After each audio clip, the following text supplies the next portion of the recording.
দেখো বন্ধুরা, এদিকে সকাল সকাল ঘুম থেকে উঠে এদিকে সিঁড়ির মধ্যে জল দিলাম, এদিকে গোবরের জল নিলাম, আস্তে বাড়ির মধ্যে গোবরের জল ছিটা দিলাম। আর আজকে অনেক সকাল ঘুম থেকে উঠলাম, খুব ভালো লাগলো। সকাল সকাল ঘুম থেকে উঠলে মানে মনটা ফ্রেশ ফ্রেশ লাগে। আর আমি এদিকে কাজ করতে অনেক ভালো লাগলো। আজ ওয়েদারটা ঠান্ডা ঠান্ডা।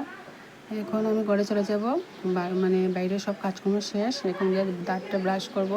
ব্রাশ করার পর রান্নাঘরে সমস্ত কাজকর্ম গুছিয়ে নিলাম।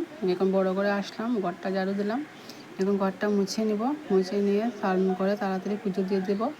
আজকে আমার মেজো বোন আসবে, তার জন্য ভাবলাম সকালে সমস্ত কাজকর্ম আগে গুছিয়ে নিই। এখন তো স্নান করে চলে আসলাম পুজো দিতে ঠাকুর ঘরে।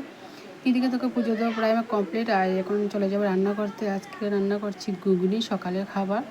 আর এদিকে সকালের জন্য আমার হাজব্যান্ডের জন্য রয়েছে মানে মাছের মাথার ডাল।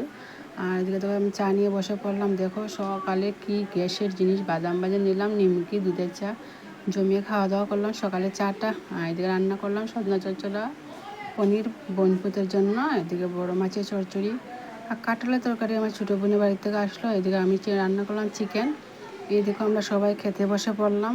আজকে সবাই আমি নিচে বসে খাচ্ছি, অনেক ভালো লাগে নিচে বসে খেতে। এই দেখো, আর উপর টেবিলের মধ্যে আমার শাশুড়ি বসে বসে খাচ্ছেন, উনি একা একা।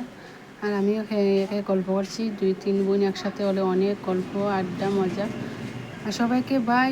কেমন লাগলো ভিডিওটা?